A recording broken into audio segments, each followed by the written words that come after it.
Originally crafted from stone by the Greeks, finials are still on top. Perched on peaks and gables, these roof ornaments are a crowning touch to any structure. They can make even an ordinary home look a little more grand. And after all, every home is someone's castle. On many structures, finials still rule the roof and give people a reason to look up. The design of these roof ornaments usually reflects the style of the building and the owner's taste. They're often custom-made for the client and entirely handcrafted.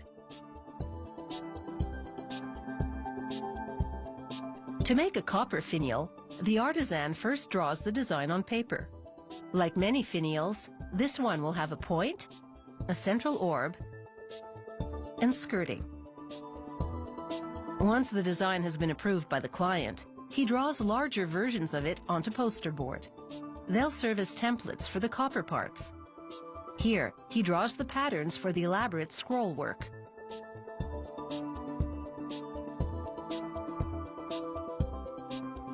To execute the design, he gets creative. He uses copper refrigerator tubing to make the scroll work. It's malleable and can easily be shaped. He positions a pipe cutter device at the cut line. The device grips the tubing but can still be turned to cut the pipe cleanly at the desired location. He flattens one end with a sledgehammer so it can be tucked into a groove in this large PVC plumbing pipe. With the end secured, he physically bends the copper tubing around this pipe to give it the desired curvature.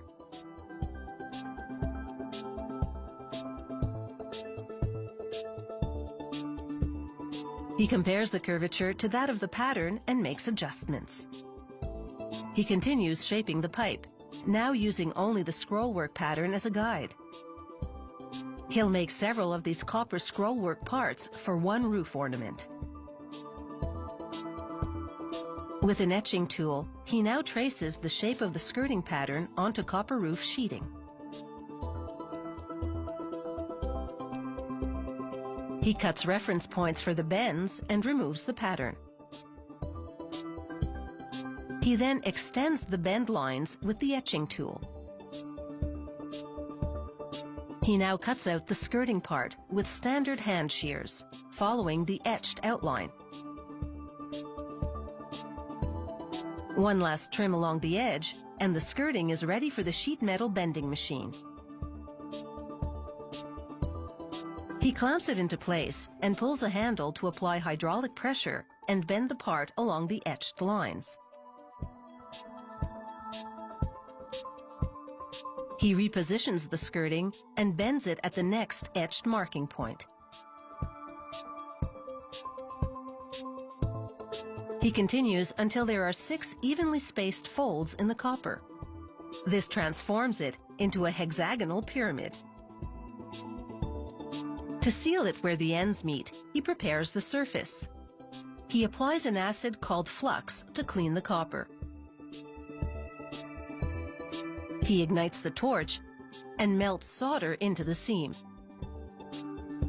The solder is half lead and half tin and provides a good seal.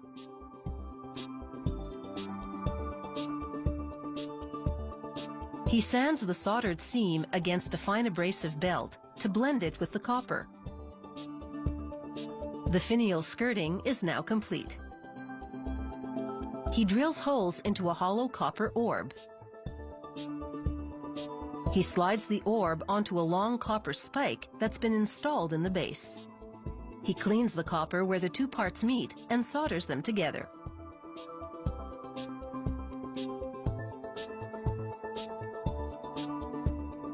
He adds a second smaller orb further up and the extravagant scrollwork. He now solders the spiked cap to the finial. This adds height and drama to the rooftop ornament.